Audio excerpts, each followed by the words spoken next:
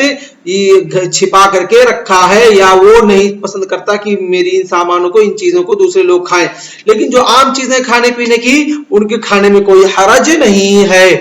اور جو قیمتی چیزیں ہوتی ہیں یا انسان جن کو چھپا کر کے رکھتا ہے جو اعلیٰ کوالٹی کی جو بہتر چیز ہوتی ہے جیسے کاجو بادام وغیرہ ہوئے یا اسی طریقے سے سمن وغیرہ یا اور دیگر چیزیں ہوتی ہیں جو انسان چھپا کر کے رکھتا ہے, وہ نہیں چاہتا کہ آدمی کوئی دوسرا میرا اس میں شریک ہو. اور جو عام چیزیں گوشت وغیرہ چکن وغیرہ یا دال چاول سبزی وغیرہ یا عام چیزیں جو ہوتی ہیں پھل فروٹ جن کے کھانے میں انسان قباحت نہیں سمجھتا ہے تو ان کو کھانے میں کوئی حرج نہیں ہے. لیکن جو قیمتی چیزیں جن کو انسان چھپا کر کے رکھتا ہے نظروں سے اوجھل رکھتا ہے لوگوں کے, ان کو آپ ڈھونڈ ڈھونڈ کر نہیں کھائیں گے. مفسرین کرام نے کہا ہے کہ ان کا کھانا حرام ہے کیونکہ وہ آدمی اس بات کو ناپسند کرتا ہے اس لیے اس نے چھپا کر کے رکھا ہوا ہے. اس کے بعد اللہ رب العالمین فرماتا ہے اے لوگو فَإِذَا دَخَلْتُمْ بُيُوتًا فَسَلِّمُوا عَلَىٰ أَنفُسِكُمْ تَحِيَّةً مِّنْ عِندِ اللَّهِ مُبَارَكَةً طَيِّبَةً. جب تم گھروں کے اندر داخل ہو تو کیا کرو, سلام کرو اپنے نفسوں پر. تحیۃً من عند اللہ مبارکۃ طیبہ, مبارک اور بابرکت. اور اسی طریقے سے بہتر تحیت کے الفاظ جو ہیں جس کو اسلام نے سکھایا ہے کہ لوگ بعض پر بعض سلام کریں اور دوسرے کے اوپر سلامتی کی دعا بھیجیں, وہ کون سے الفاظ؟ السلام علیکم ورحمۃ اللہ وبرکاتہ او السلام علینا وعلی عباد اللہ الصالحین او السلام علینا وعلی عباد اللہ الصالحین اذا لم یوجد احد. جب گھروں کے اندر کوئی نہ ہو تو یہ دعا پڑھے السلام علینا وعلی عباد اللہ الصالحین. اور یہی تہنیت کے اور یہی تحیہ کے الفاظ ہیں جن کا شریعت نے ہمیں سکھلایا اور تعلیم دی ہے, جو کہ بابرکت ہیں اور بہترین اور طیب الفاظ ہیں. کیوں؟ کیونکہ یہ دلوں کے اندر الفت و محبت اور دلوں کے اندر قربت پیدا کرتے ہیں اور لوگوں کے دلوں سے منافرت اور اسی طریقے سے بغض و حسد اور اسی طریقے سے کینہ و کپٹ اور اسی طریقے سے دلوں کی دوریوں کو دور کرتے ہیں اور دلوں کو ملاتے ہیں. اس کے بعد اللہ رب العالمین فرماتا ہے کذالک یبین اللہ لکم الآیات لعلکم تعقلون. اور اے لوگو اللہ رب العالمین اسی طریقے سے اپنی آیات کو واضح کرتا ہے, لوگوں کے سامنے بیان کرتا ہے کھول کر کے تاکہ تم کیا ہو سمجھو, اس کو اس پر عمل کرو. تو آج کا درس ہم اسی پر اکتفا کرتے ہیں. وصلی اللہ علی نبینا محمد وعلی آلہ وصحبہ اجمعین. والسلام علیکم ورحمۃ اللہ وبرکاتہ.